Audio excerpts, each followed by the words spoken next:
The budget, I suppose, in many ways had to really respond to the COVID-induced recession. I mean, in many ways, the government put the whole economy into a coma. It did so to keep us all safe. Maybe it was misguided because many other countries around the world didn't choose such a radical course of action. In many ways, I suppose maybe we'll come out of this thinking we're glad we did that because a vaccine did come and we kind of came out of this in very, very good shape. And I note in the budget last night that it is predicated on a vaccine coming into the economy at some stage next year. They are actually hoping for it, and it is, all the assumptions are based on kickstarting the economy in safety with a vaccine. So the vaccine is a key ingredient. On top of that, it's all about jobs. It's all about kickstarting the jobs slumber that we've been in. Many industries have had to close down. And I think that it's really very, very urgent that we create more jobs out of this because our unemployment rate has kicked up to around 8%, 7.5% to 8%. And the aim is to reduce that down to about 5.5% over the next couple of years. So that's a really urgent and important measure. And there are many sort of triggers in the budget to try and achieve that in the short term.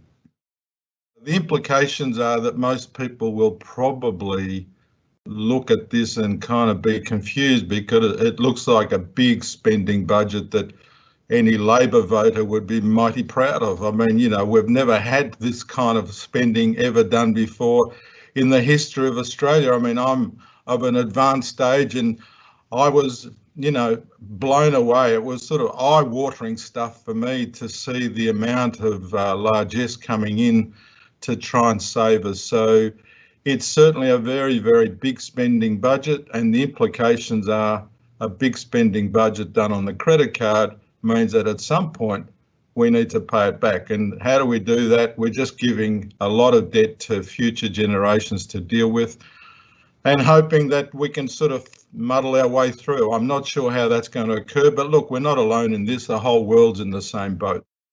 I think the opportunities in the budget this year is that certainly businesses have got a number of really nice incentives to help them climb out of this, or indeed, even if they are doing well, to continue to do better. So there are allowances in there to claim back for any investment that's done and accelerate that. I mean, we've been used to some sort of acceleration on that in the past with pretty generous kind of but capped amounts of claims for investment. But this is an uncapped amount for anybody doing under $5 billion in revenue, which is pretty generous. It probably covers about 99% of the country.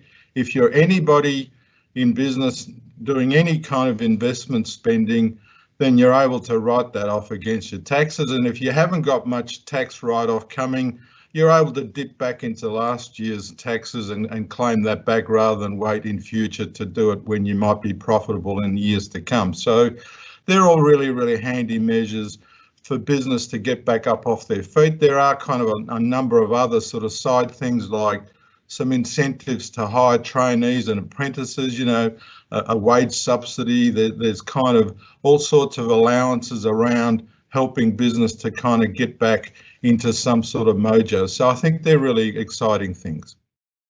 The budget, I think, will, because it's so monumentally large, will help stimulate economic growth. There is no way about it. I mean, the only concerns are for me that a lot of small businesses, particularly in hospitality and tourism, particularly in other services that have kind of been shut down for long periods of time, they were very small to begin with, and probably not a lot of capital backing and all sorts of liabilities like rents and other things hanging over their heads. My concern is those businesses won't be good enough to get back up on their feet because they're completely out. You know, they're in a zombie state. But other than that, if you do have the wherewithal and you've still got some petrol in the tank, then I think this is going to be a big filler to your petrol tank to try and help you get back up and zooming again. Certainly there's enough kind of incentives on a business basis, as I said, but on top of that, Personal tax cuts have been brought forward from the 2022 year, and they're going to hit immediately, and they're going to be backdated to July 1 this year. So that's an instant little filler for all of consumers to have a bit of extra cash out there. And all in, I think that's going to help stimulate spending in the economy. I think most of us, particularly Victorians, have been locked down. Even if you could go to work and earn some money, you've had nowhere to go to spend it. So there's a fair bit of pent-up demand in there as well that is likely to go out with a rush once the gates are open. We're just going to rush out and kind of live life again.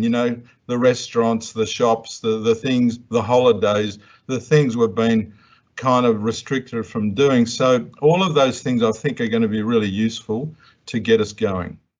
If you believe the Treasurer that despite the fact that we are going to unprecedented amounts of debt to revive our economy, the fact is that Australia, in comparison to other countries, is still relatively undergeared, as it were. I mean, our debt, even when it hits $1 trillion, will still be well below that of most other countries who are tracking at probably 2 or 3 or 4 times the amount of debt we have. So in many ways, that's a little bit of a saviour, because when people around the world, the capital markets, look at investment destinations, or they look at lending money to a government, they look at credit rating and existing debt, and they'll see Australia is still relatively a good place to invest money or lend money into, because we've still got a pretty good, strong economy.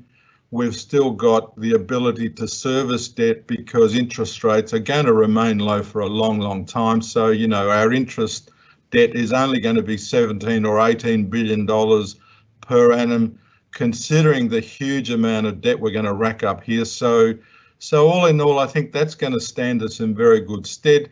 And I think for lastly, I think the government's finally woken up that this country really needs to put some money back into localised manufacturing.